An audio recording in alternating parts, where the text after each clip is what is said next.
I figured that I can't offend anybody, or I'm offending everybody with that title.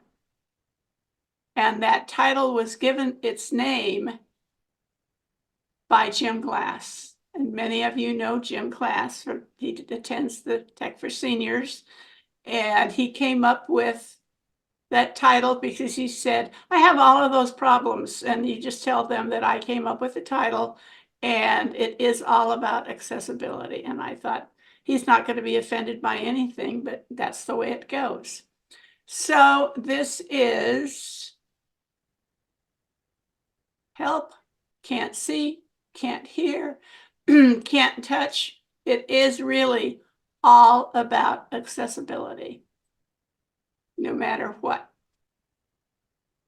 And since there's so much discussion about copyrighted information in presentations, and all of a sudden a law firm gets in touch, I've gone to these kinds of graphics on many presentations, and they're just words of, that we're going to talk about.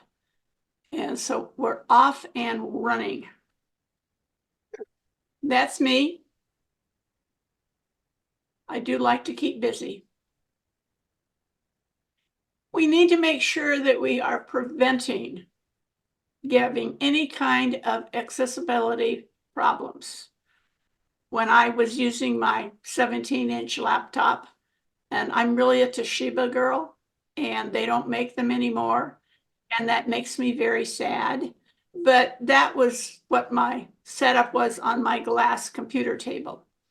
I took it and put it aside so you didn't get everything else that I had. But computer glasses, I cannot live without computer glasses. And if you look at the diagram to the right, that's where our eyeballs should be from the top of our monitor. And if you have them like that and you still, from back in the old days, use a document holder, they just let you see much better. And the reason that that's a good view for you is you can just sit there and look about an inch, inch and a half, 2 inches from the keyboard, the monitor up there, and then you see where your eyeballs go to your document platform, or straight down next to your keyboard. And with that, I'm not going to do that when it says somebody wants to come in. And the way it is I can look straight ahead, and then I just rotate my eyeballs around.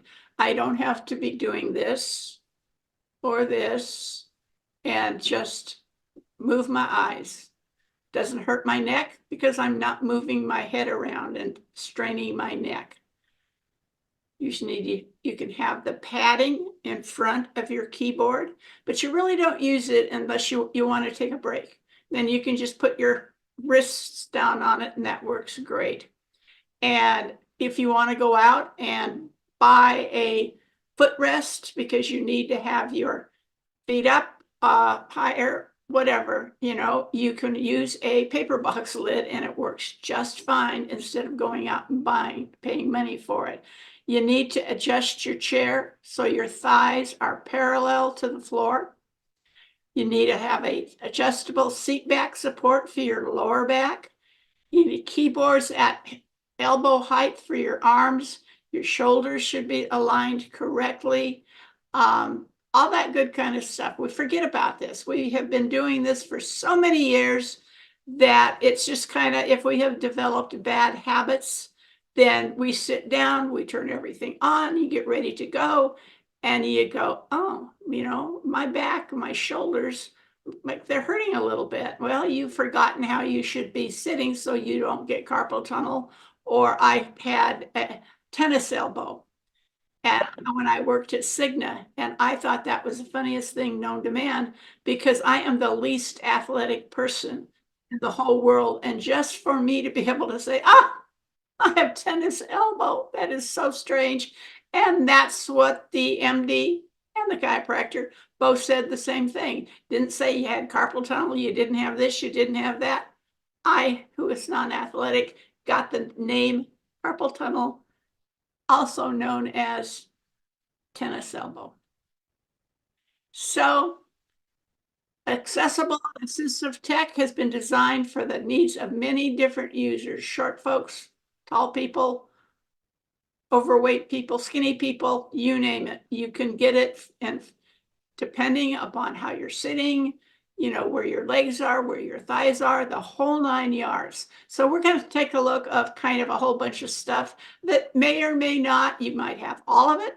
You might be one of these lucky people that you know, you only have one piece of this.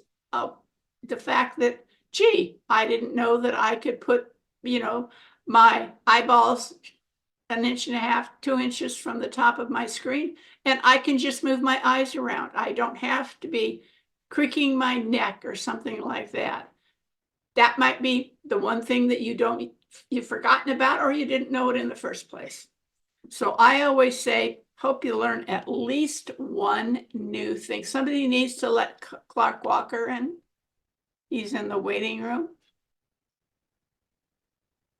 So you might want to think about learning how to create accessible documents.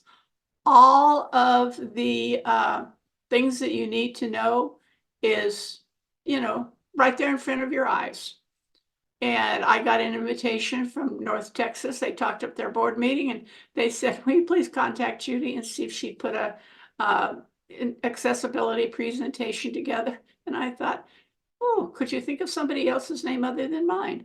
And no, so I put it together and found out that, by golly, since almost the beginning of time when I was working with people on how to, you know, be better situated, arms don't get tired, carpal tunnel doesn't get tired, whole 9 yards. And what is carpal tunnel? You know, we have to find out about that.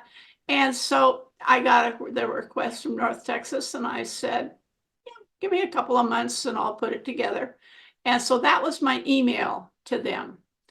And it says, by golly, no accessibility issues were found. I thought that was way cool because, like I said, this is kind of the way I have always been to put presentations together. I do this automatically, whether it's somebody who's an expert, maybe they'll get a tip or two.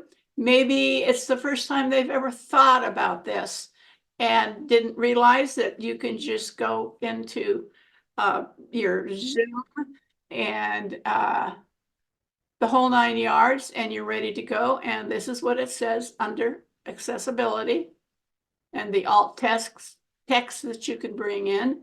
And I look at the number of Zoom, 5.78. We are much further along with Zoom than that is. But this is what I said. I'll mock this up for you, and you might want to send this out to your members and guests, you know, whichever, you know, who all you're sending your meeting announcements to. And this is my invitation. And it wasn't tiny little print. It was bigger than normal. And I'm happy with that. People sometimes, you know, squinch up their eyes and they can't see things. And you just need to figure out what you all need to check on. And you can check on the accessibility of your text. And it was interesting to find out that it was kind of the size of the type, whatever. I was already doing that. You know, I don't have the best eyes in town. I wear bifocals, and I've been using Zoom for 1,000 years. And Huey and Jim Evans and I got to help a little bit with the Zoom people. And when they were setting it up, we wanted to kind of put our 2 cents worth in with Zoom. So Jim Evans and probably Huey along with him, I just went along for the ride. And we started setting this up, and voila, we loved it. And now we have a presentation on how we can be happy campers when we are giving a presentation. And the first thing is you have to make the typeface better and bigger, so you're not going, you know, scrunching up your eyes and trying to find out what you need to do. And I've kept this on since 2021. And I find out that it works great for me.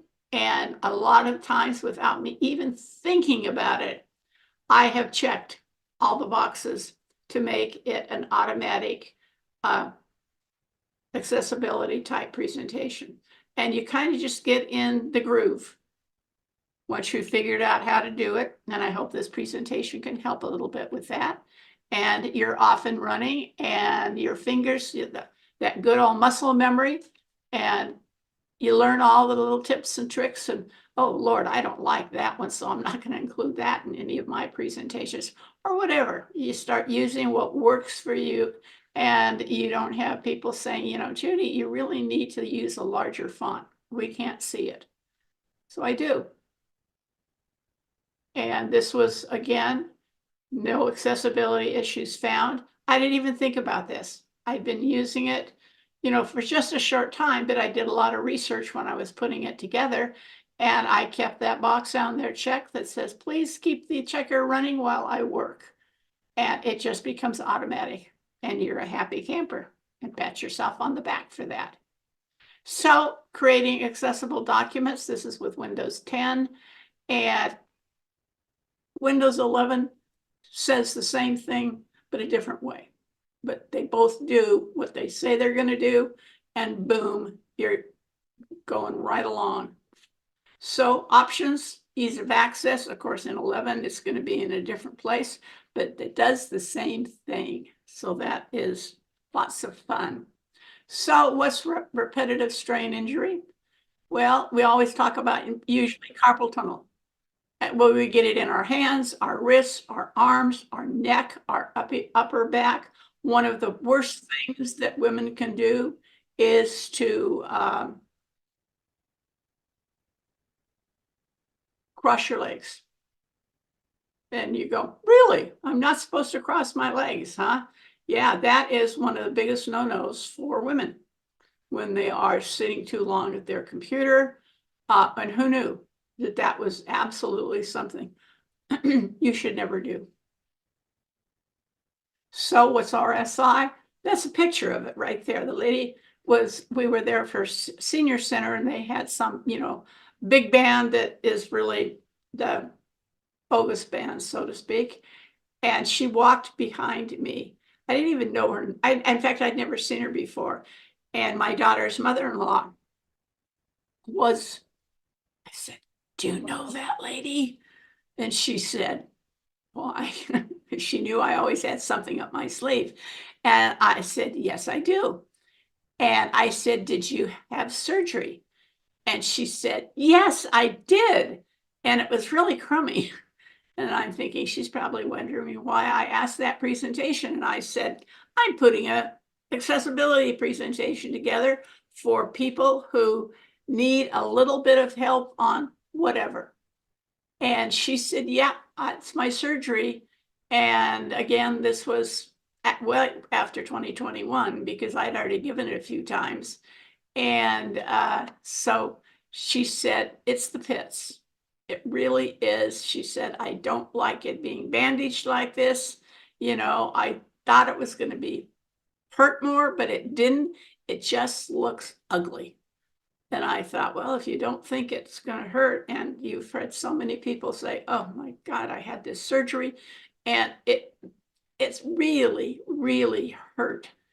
And she was worried about more, I think, on, you know, than, you know, having it done than thinking about having it done, so to speak. And I know at Cigna Healthcare, I worked in the corporate office in Glendale, California. And so, you know, you had this, and she looked like that. She says, I have not used my computer in at least 2 months now. And I thought, oh my gosh, you even have to give up using your computer? Good grief. And so this was interesting to just have her buzz by the back of me and have an opportunity to, you know, chat with her about it. And I said, oh, by the way, can I please take your picture? She's looking at me like, yeah, sure, lady. But she let me do that. And I know our receptionist at Cigna was classed as a percentage disabled after she had the carpal tunnel, so to speak, surgery. And what was interesting is she didn't type. She was left-handed, and it was the way she picked up her phone and twisted her arm. It was just horrible to watch her pick up the phone. And she had been the receptionist at Cigna Hospital in downtown LA. And she, twisted her arm around, her hand around, and it really hurt what she had done to herself. And she would never, ever, she wasn't interested in learning how to pick up the phone and do it correctly. And I thought, oh gosh, that's unfortunate, because you'd be better, because she was now, if she left us, where could she go? I mean, she's got diagnosed with this now, and it's a bad way to be. And luckily, she's at the senior center, so she's not out really looking for a job. But you think of the younger people that are just, coming out into the work world, and everything hurts. And that just really makes them feel bad about that. But you're using wrong posture. You've got the wrong chair. You're doing the same thing. My son had it, and he had a screen print business, and it was moving the brush up and down, up and down. And he was getting carpal tunnel, and I still use the same thing, you can call it anything. And, but he was doing the same thing. And he said, Nancy and I are going to get married. I really can't be having a business where it's going to affect my wrists, my hands, my arms, his mother's elbows, and all that good kind of stuff. And so he gave his equipment away and sold and some of his accounts. And this was the dream of his lifetime. And he figured, it's okay for now, but when they get married, he's going to have to make more money. So he took the leap and stopped doing it. So you got all the stuff that are wrong, and you can get carpal tunnel, tendonitis, bursitis. I love it. Mouse shoulder. And then there's my ever popular tennis elbow. But there is a diagnosis of mouse shoulder. They'll give a name to anything. So where's the pain? Your hands, your wrists, your neck, your shoulders, your upper back. You need to learn how to sit correctly. What am I doing? My neck is really starting to hurt me. Well, then you're going to have to pay attention to some of the things in the presentation so you can know what you're doing wrong, because it's the pits. If your shoulders and your elbows hurt and you're thinking, this is really weird.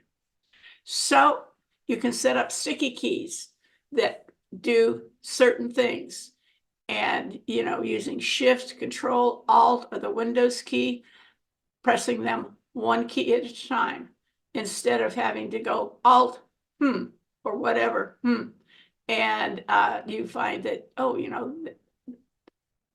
got to remember these new shortcuts so my body can feel a little bit better. With sticky keys for access, you don't need to hold them down. You press one, and then you press another one, and boom, it doesn't hurt. Benefits users who can't press or have difficulty pressing shortcut key combinations. You date back in the day when WordPerfect that we usually all started out with. We're the big time shortcut key people, because that's what we used. And this sticky keys works great. We have difficulty pressing shortcut key combinations, then you just cut it down to one key for your shortcut. If you press the Shift key 5 times, you turn on your sticky keys and off you go. Low vision monitor touch keypad pad, and you use your device. You're not looking down. There's no physical keyboard. You use the on-screen keyboard feature, and it sits right there in front of your eyes, down at the bottom of your monitor. And if you can't use your keys, you use your smartphone smart pad, instead of your key. And so all you're doing is holding on and just lightly tapping on the keys on your monitor. And you're typing along and you look up and you could go, oh my gosh, everything is in all caps. And then you have to go back and make it go back so you're using it correctly. So you want to have the sound. You all of a sudden you look around and all of your work is in all caps. Well, you want to make sure that the sound is on, for when that happens, it gets your attention quickly and you can stop and say, okay, now where was that note that I could use my sticky keys or toggle keys or filter keys from the keyboard?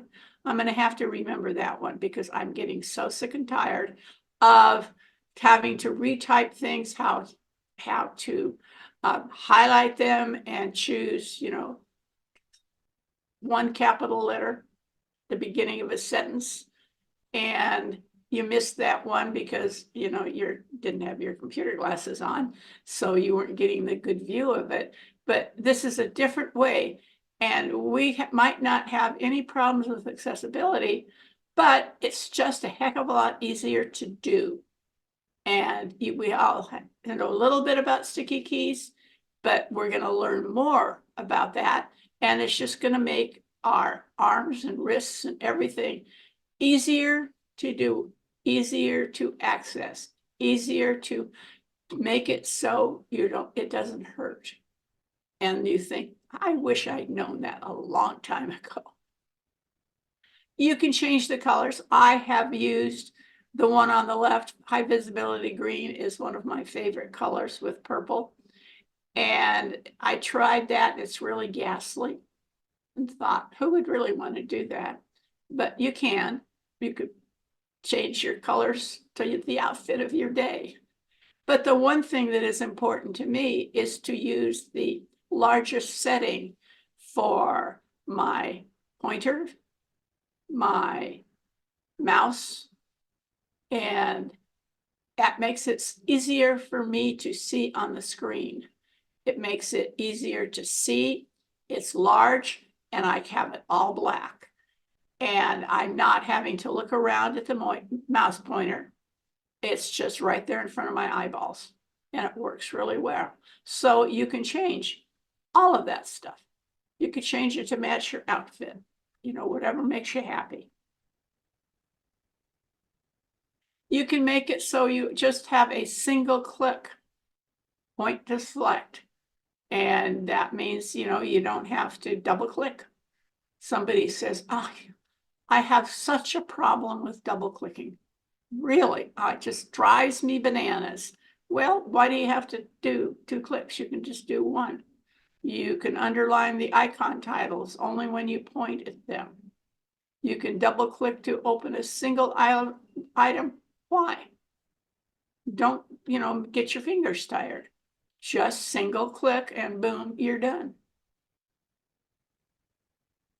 Your cursor speed, I can't tell you how many people have said to me, I can't click that fast. I can't see it. Then you want to grab it and push it to the left and slow it down. How many lines do you want to see at one time?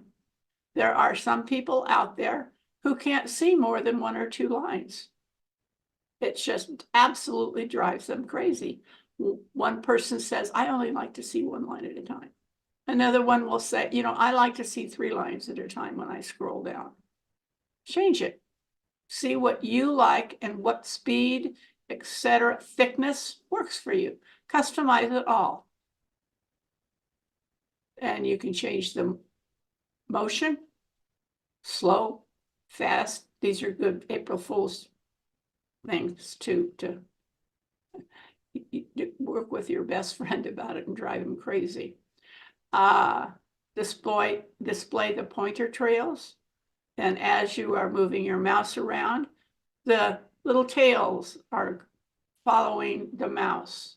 Drives you crazy, but might be easier for you to see that than not.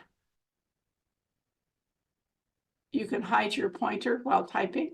I would not like that, but the pointer might drive you crazy. Or you get the location of the pointer, you just press the control key. That's all you have to do. So you don't like it all the time, but every once in a while you tap it and you can see right where your mouse is. You like the low vision, high contrast. Drives me crazy. That's all Bill James uses, period. The Toshibas back in the day came at 100%. I've always used 125%. And you can see how small the 100% is. And just 125 makes it a little bit easier. Thickness, making everything bigger, you name it. You customize it on how it works for you. And there's 175. You have to, have kind of a large monitor for that. But again, you can customize every single thing. Somebody can sit down at your computer and go, this is really making me dizzy. It's kind of hard for me to set all this up here. Well, I've been doing 125 forever and works for me. And I don't like the small pointer. I like, again, 125, 150. I don't like the black. Like I say, Bill James loves it. All in the eye of the beholder. Here's your different sizes, 100, 125, 150. And again, this is still Bill's favorite. And that just kind of makes me dizzy when I look at it. It doesn't work. Mainly, I don't like black. So I don't want to have the background being black. Here's my kind of blah one. But my eyes like this better than the black.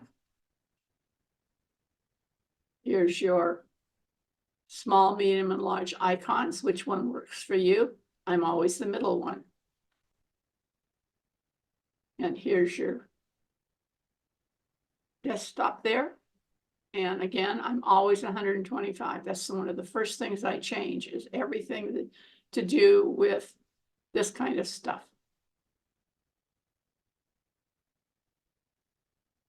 And you make your text bigger. You use the little cursor there and you slide it back and forth until you can find it instantly. It works for you.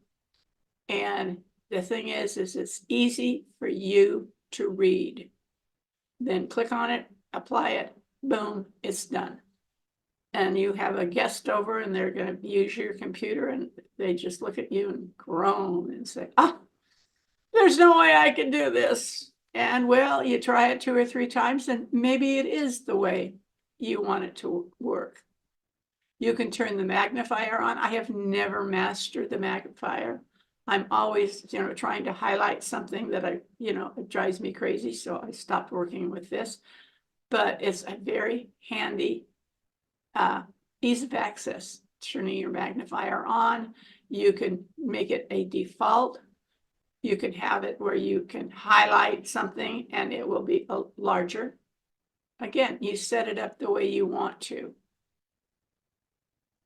Or do you just want to have the magnifier Control plus Alt plus M, and it will show you all the views?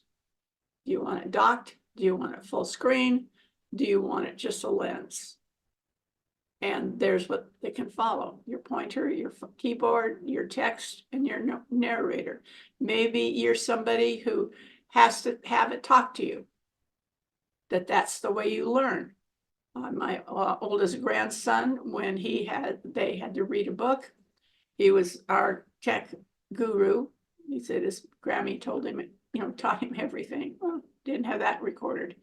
And so you can say, again, you within the edges of the screen, you want your text cursor centered on the screen. Again, you name it. It's what works for you. People might think you're the strangest person in the world, but you're not. You're just customizing it for yourself. And you could have it with a Control plus Alt, caps lock, insert, caps lock, or insert, pause, stop reading, start reading, you name it.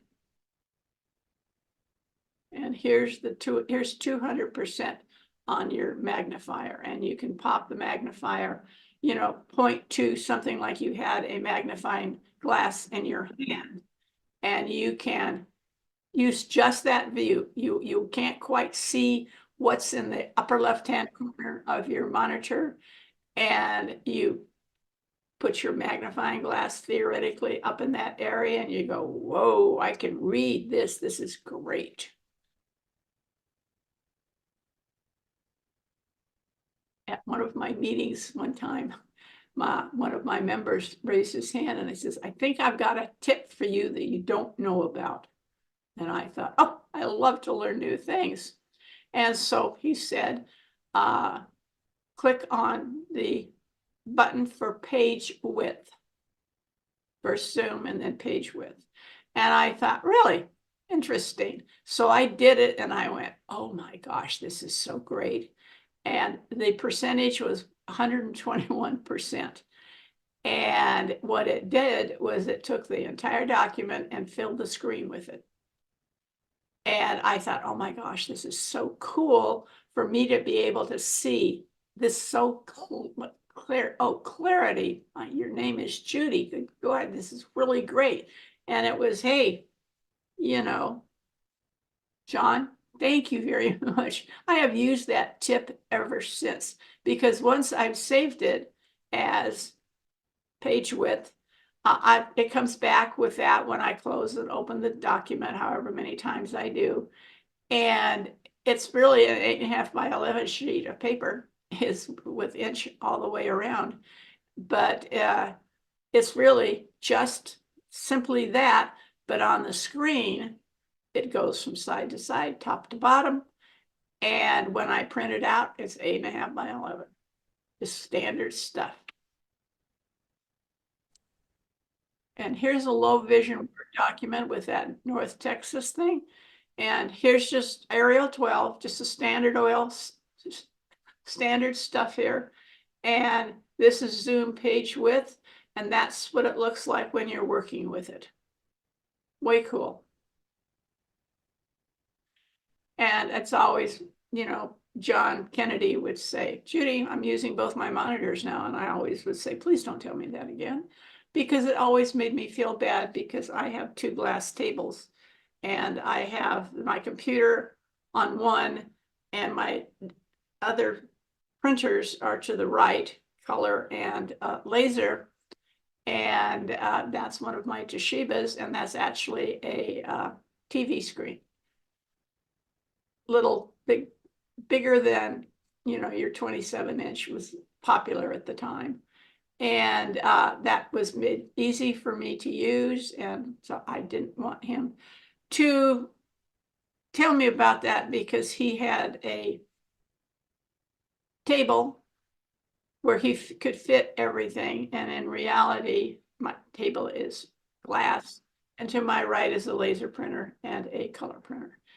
And I don't have that kind of capability in what I have normally, because that's the way it really looks.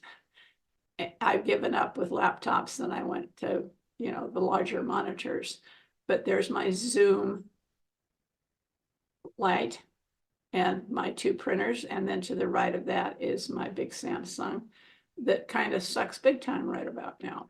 Let's see.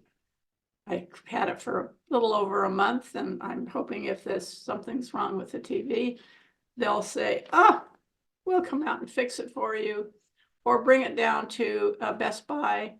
And then I will say to myself, I told you never to buy anything at Best Buy again. And, depends on, what you do. But I know Huey has absolutely fantastic computers that he uses to make fantastic designs and things like that. But I don't. So the narrator, you really don't want to get computer glasses. Your regular eyeballs just don't work.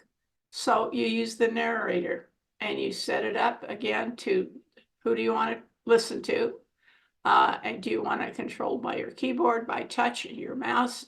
There's over 30 options that you can customize. You could drive yourself crazy checking them all out and thinking, you know, this is the one I really like. I can dictate it. I can edit things. I use Grammarly all the time.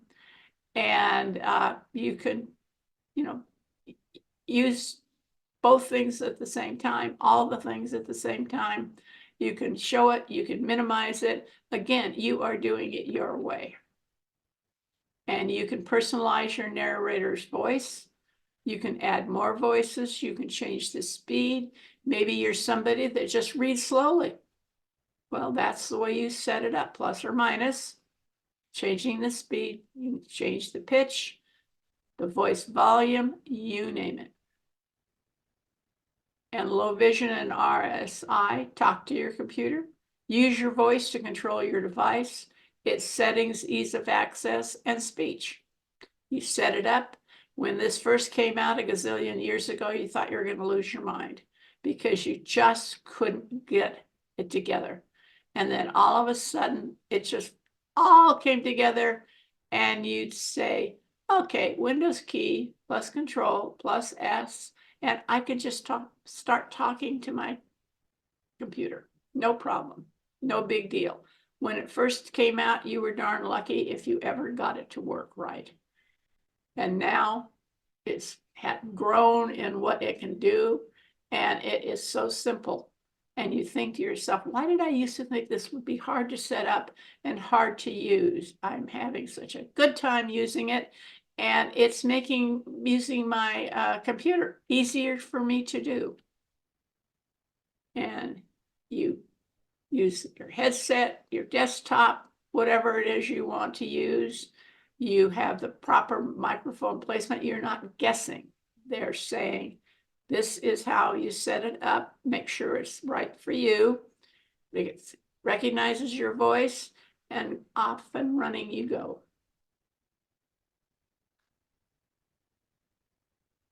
And you can use the manual activation mode or voice. Again, your choice. How do you want to use it? What's going to make sense to you? What's going to make it easier for you? And do you want it to run speech recognition every time you start the computer? Yes or no? Okay, your choice. And with Windows 11, everything that I just talked about is right here. It's not that it's in different places, but it is, you have different choices. They all do the same thing, but they've kind of honed Windows 11 down to less items that you have to touch, feel, or whatever. But again, it tells you right there what we just talked about. And there's Bill James. If he were to use this, he would just use white on black. Closed captions. A lot of people, you know, they're into YouTube like crazy. They use closed captions. You have to set that up in Windows. If you don't have it set up in Windows, you're not going to get it in YouTube. Very weird. But those are all the changes you can make setting up closed captions. What people need to understand is it's not always set up by the person who puts the closed captions together. You know, opaque, translucent, semi-transparent, transparent. And you have to check and see what those all do. And it just doesn't jump right out at you and say, oh, Judy, this is the way you set all this stuff up. And when they're talking about, you know, what the default is, and there's the color transparency, style, size, effects, background color, background transparency, you name it. But you can make all those. You can see the default in the lower left-hand corner, that, you know, and captions look just like that. Well, that's cool for me. Anything small doesn't work for me. Remember, I wear computer glasses. So you set it up in Chrome. three dots, settings, accessibility, and it takes you to Windows closed captions setting. And of course, we want it to be live. You know, do we want custom caption size and style for live captions? I would think so. We're customizing everything else, so we may as well customize all of this. Firefox requires an extension. And Edge, again, three dot menu, settings, accessibility, blah, blah, blah. And every time we started out our meetings, I would bring my laptop in and the projector and, you know, that good kind of stuff, and set it up. And my members would go, we're not going to have to listen to that song again, are we? Take My Breath Away from Berlin. And I just loved it. And they would just groan. And I think, well, at least once a month, I get to listen to my favorite song. What can I tell you? And I'm setting up the closed captions. But their comment was, do we have to listen to that again? And I did. Yes, we're checking to make sure we set the laptop up correctly. Bogus comment, but it worked for me. Hearing with closed captions, conferencing apps, closed captions, Google Meet, GoToMeeting, Teams, Skype, WebEx, Zoom. Zoom was always the last thing that you could set up, which I found very strange. You can turn up your volume, choose your input device, webcam, microphone, OS, microphone. You've got advanced sound options. And you can see I'm a visual person. So this kind of tells me what I'm going to set as default, and drop the arrow down and see which ones are going to work for me. Which ones do I need to set up? You know, the whole 9 yards, because I want to be able to hear it for me. I don't want to have anybody else's narrator set up for me. And you know, Zoom meetings is the name of the game for me. And then your system sounds, and your Cisco WebEx is where all the Zoom people came from. So this is know what your computer can do, what sounds good to you, whole 9 yards. And what we all talked about, they have 3 areas where you can customize it for hearing. And here's Windows 11's, the dark, Bill James. He just loves that. He loves the small little print too. And here's Windows 11. Touch gestures, use the on-screen keyboard. Same thing, just displayed differently. You can use a screen reader in Windows 11. That's all the different things that you can use. Xbox Game Bar, Feedback Hub, you name it. Or you don't. You don't like the new things it does? Okay, fine. It's your computer. You get to set it up how you want to. Your ever popular smartphone. For your eye devices, that includes vision, hearing, physical and motor skills. You just go to Settings, Control Center, Customize Controls, and Accessibility. And then you start customizing how you want to use your phone. Here's the iDevice accessibility. And I did, not this presentation, but pre this type of presentation. And these are all the things that you can do.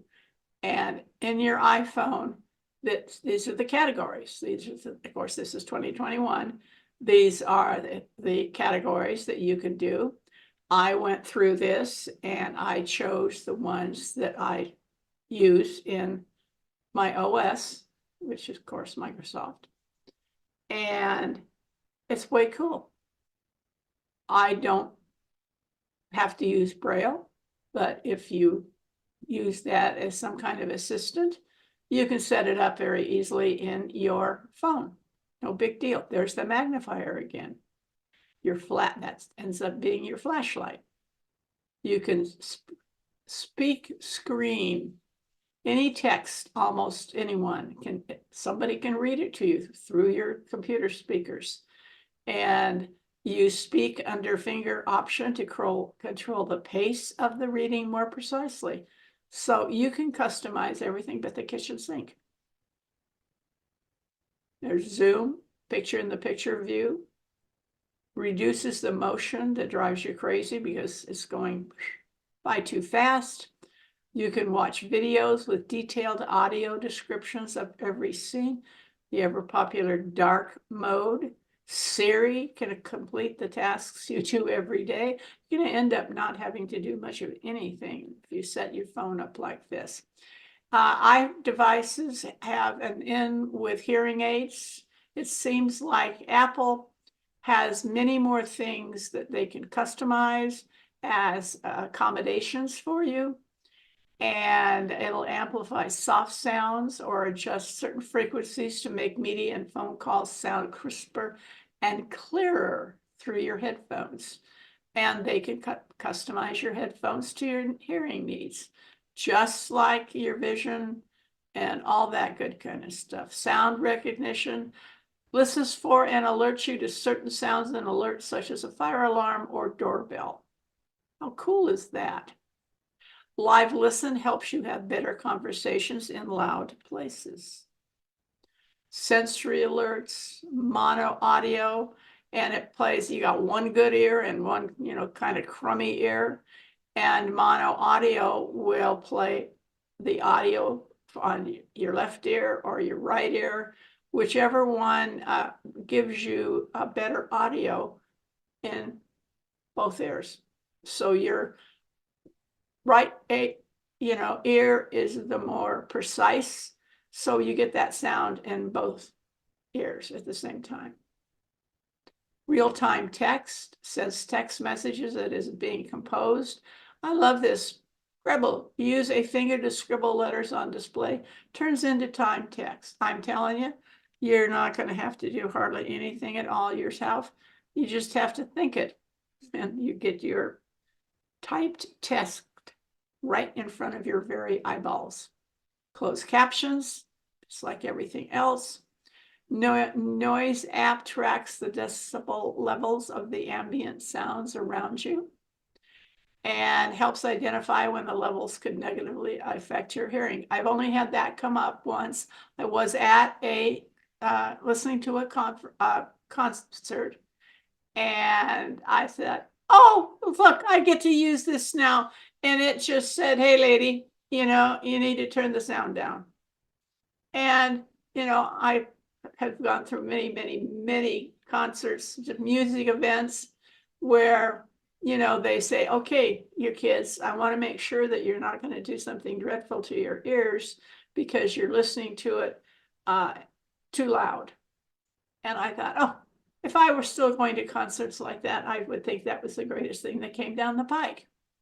And you can speak selections, typing feedback, predictive text can help by adding an auditorium component to text. Little bit of this, little bit of that. You can navigate with a single tap. You can control your swipe. Tap help makes it very easy to interact with your favorite apps. Back tap opens a favorite app. Assistive tap, pincher tap doesn't work for you. Swap them with a gesture that does, or create a touch that is all your own, and nobody will ever ask to borrow your phone again. Touch accommodation, use on-screen accessibility. Hardware keyboard, dictation. I can, chat with my iPhone. Predictive text. I use Gmail, but it's interesting because right in front of your very eyes, it starts finishing your sentence for you. Gmail has that for me. It's fun. And then we have the emergency call, the medical help. I need something. And we get here in California. Well, it's no, not Bill, but Glendora's past president He lives in the Dora area, and he stops every once in a while, somebody out and about on this 2-lane road up in the hills above Glendora, all those places on the foothills. And all of a sudden they roll down the hill and they lose their access and there's no Wi-Fi, and they'll know you, find you, and rescue you. That happens all the same time in one specific area up in the foothills. And you're down at the bottom in the foothills right there, and you're going all the way down there, and you're going to go, oh, good grief, this is going to be it. Nobody knows where I am. They're not going to be able to help me. And people are always getting help with no Wi-Fi. And they live to tell about it. So it's way cool. iWatch, hard fall detection. That's one of the things that I really liked about it, because I figured that by the time my kids would know their mother was missing, the cats would have eaten me. What can I tell you? And tap on the wrist sounds an alarm, displays an alert, choose to contact emergency services, dismiss alert by pressing the digital crown, tapping close in the upper left corner, or tapping I'm okay. Really, really, I am. And of the area where I live, this is happening all the time. And I like the iPhone because you didn't have to go someplace else to find what you needed in the rescue mode or whatever. With the Android, most of the time you had to go to the Google Play Store and download an accessibility suite that will talk back to you. The screen reader converts text to speech, Braille support, more languages, edit commands with Braille display, edit gestures with Braille keyboard. And I mean, your life is being lived easily for you. And with the iPhone, it's just all in there. You don't have to think about, now, what accessibility features should I go to the Play Store and download? I liked it that it just happened and I can do it and it would be no problem at all. So we got some peripherals. This was one of the mice that for accessibility. This is your left click, their right click, and you just put your hand on there, the palm of your hand, and just lightly there, and that's how you move your mouse around. And I had this to show because the first class of each time I taught the class I taught it 3 times a year: fall, winter, and spring. And so I had a box of stuff to show people.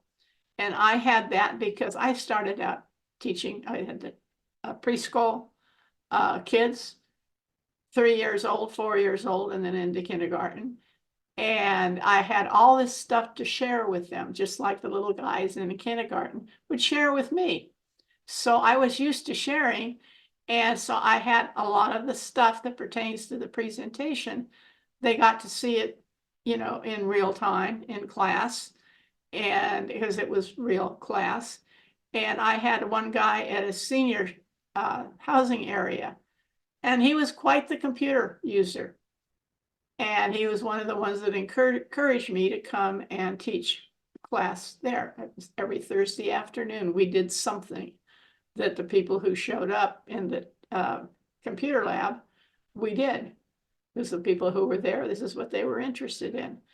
And I showed that peripherals to the people that were in class the very first night, Monday nights and Thursday nights, twice a week. And I would have a share box and I would pass things around. I had a box of all different kinds of mice like this, so they'd say, and I said, I'm showing this to you. You might not ever have a problem where you would need this, but now you know there is something like this. And I said, it might not ever, get to the level where you need something like this, but at least you know about it now. And you know that if your mousing skills are just horrible, there's a very nice ergonomically one that looks like this, and so on. So I had these kinds of things. I started out with the 8-inch floppy, and then the 5.5, and then the 3, and so on. And what I could do down to, the end of what was happening in my world when I stopped teaching tech classes is that was all. This is what, and then it went to CDs, and then it went to this, and then it went to that, and then, and it was just to familiarize the people in the class what they looked like, how the name got changed from 8 to, 5.5 to 3, blah, blah, blah. And it was just for their reference. If somebody was talking about this, or you remembered something that I said, and I did my own curriculum with my own screenshots and all this good kind of stuff, and they would at least know about it, and that there is an accommodation out there. You might not ever use it, but you know about it, and you can pass the information on. And one of the guys who encouraged me to, come and teach also in addition to Golden Oak Adult School, that class once a week that the attendees wanted specifically for the information, and it was invaluable for them. And this guy said he came in after he was, a little bit more than he could manage, and so he spent most of his I gave him the handouts with the screenshots, and so he worked on those even though he wasn't in class. And it was invaluable to them because he was going blind, and he was on his way. Well, number one, I knew about the page that you could get the access to where they could find it in my notes. I would go over to work on somebody's computer or whatever, and they would have the handouts. The first night of class, they had well over 50 handouts because I did my own curriculum, like my oldest daughter, AP history teacher is. And so it was invaluable. Might not be for them, might not be for you, but somebody who needs this kind of help, and that it is out there for people to use. And here is my favorite ergonomic mouse, is this little skin-friendly, detachable ball for easy cleaning, skin-friendly surface, back and forth button. It's my Logitech Ergo M575 wireless trackball mount. I love those. And it's thumb control, precision, smooth tracking, ergonomic comfort design. And I'm all into ergonomics of having things work like that. And let me tell you, using the mouse with the ball on the side like that, totally ergonomically correct. Have such a good feeling when you're using something like this. And here's other ones. And said past president of the Glendora group, he also is losing his eyesight, and that's a keyboard that, look how big it is compared to the regular keyboard, and it's whatever. It's absolutely fantastic. I got my first one at the Braille store down in downtown LA, and that was pricey, but back in the day, they really weren't that much. And he, like the guy at the senior housing area, they are able to use their computers much longer than if the only thing they had to deal with was that black and white one down there. The yellow makes it easier for them to see things, use things, you name it. And he's got to be the biggest fan of Chromebooks now than ever could happen. And the keyboard for a Chromebook is smaller. And not all keys are on the Chromebooks. And so he found these online at Amazon. He said, Amazon does have everything. And so he got the stickers and he stuck them on his keys and everything. And on the left-hand side, like I said, not all the keys are there. So he typed them up in high visibility paper and stuff like that, and set all the ones on the left-hand side. If he happened to, needed a shortcut for something and they didn't have it on the Chromebook anymore, he created a list of shortcuts that will help him. And, he just thought that was so advantageous to him. Life went on as far as he was concerned. And there's the difference in the size and the difference that they look like. And they're up at the top, there's, keyboard shortcuts for a whole bunch of stuff. And it worked for him and it let him keep going. The guy at the senior center where he lived, he said this was the greatest thing that ever happened because he just loves the Chromebook. And he finally found that, he could access everything that he loved about the Chromebook. And he just thought that was too cool for words. And I still use that keyboard, the one on the bottom, the black one. And I don't use a Chromebook. I'm just a plain old Windows kid. But he used that keyboard with his computer. He used it with his Chromebook. And both of them said it was the greatest thing that ever came down the pike because they were both just about ready to give up the ghost on not being able to use the keyboard and keep going. And there are his stickers. And here's one of his many Chromebooks that he has purchased. He doesn't have good luck with computers. He's always getting new ones, but there's his little cheat sheet on the left-hand side, and down in the right-hand corner, something he added. And then there's all the high visibility yellow that he cut out and put them on his keyboard.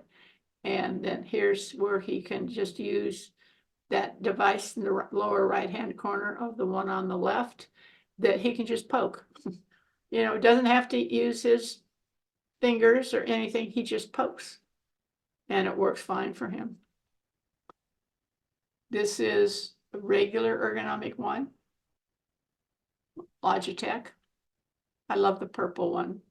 If you're color coordinated and you have one that looks like that, you can wear your purple shirt and change your keyboard out. But if you'll notice the way your hands are, the ergonomically correct where the green lines are and the green dots. And there's the normal one. That's, the guy at the housing center. That's what he was doing, and it was driving him crazy. He was fading fast. Back in the day, we heard about Dragon naturally. And they were $200 for that. There still is a very expensive product. But people have said, well, it's a relative of Bill James. And his relative has always used that. And it was $200. Well, we usually didn't pay that much for software, so to speak. And it's still expensive, more normal than a regular keyboard is. And he went through the Windows 10 accessibility stuff that we just went through. And he said, oh, that is so much easier for my cousin to use the app editions, so to speak, that are the software that lets you talk to you. And so she no longer had to pay $200. She uses the one that is added to the Microsoft Office apps, so to speak. Worked out wonderful for her, that she liked the product that shipped with Windows and Office.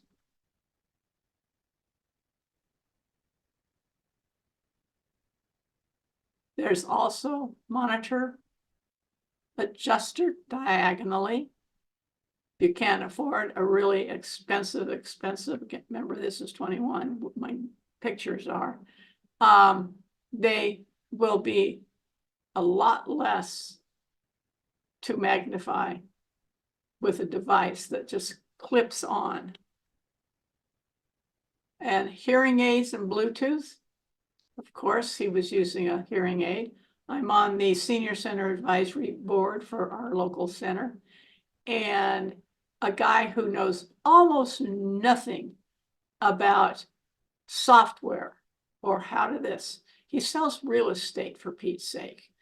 And he had the Apple has patented specific Bluetooth connectivity with hearing aids. And they can communicate directly with the iPhone, iPad, iPod Touch, iOS devices. What's missing there? Nothing for the Android stuff. And they have it now. They have the iOS mostly have a brand of software that teams with it. And come to find out, the real estate guy that absolutely knows hardly nothing about accessibility uses the same one that our president from the Glendora group uses. And they get their name on them and not necessarily do the apps that are already built into the iPhone. They're not. You have to go someplace and get the app with an Android. And they both have said they are able to keep on using their technology because they both happen to have Apple phones. But they have the all the apps built in. They don't have to go looking for them anyplace. And it's something called the Opticon. And again, I got such a kick out of it. One is Mr. Tech up the gazoo. The other guy sells real estate, knows absolutely nothing about that. You know, when he goes out to show houses, he has to take somebody with him that maybe they speak a little bit too low. So he, you know, works along with somebody to help him, you know, sell the real estate house, whatever they're putting, and it's all together. And that helps them with, they have a basic knowledge of how to use software, but nothing specific, you know, that's, oh, gee, wow, ooh. But it's comes along with his Windows. He already knows how to use, you know, Microsoft products. And this is great, but they both said independently, for whatever, do not lose the charger. And the guy who is selling a broker, he, you know, hangs it around his neck. He's always dressed nicely. And the other guy's just the yous and me's of the world. And he, again, knows all about Windows and things like that. And he loves it. And they are both happier than happy. And even for the real estate person, it was an easy learning curve for him because he had some basic knowledge. And there's the devices, one for each ear. And then he can put his device under his tie. He could put it under his shirt. The other guy wears jeans, tennis shoes, casual clothes. And again, you can use it for everything. Alexa and Google has home assistants and 7 commands to know when using Alexa for the disabled, Alexa for Seniors Net, accessibility features on Google Nest or home devices, Google Nest. So you've got tons of help out there. And let me know if you have any questions.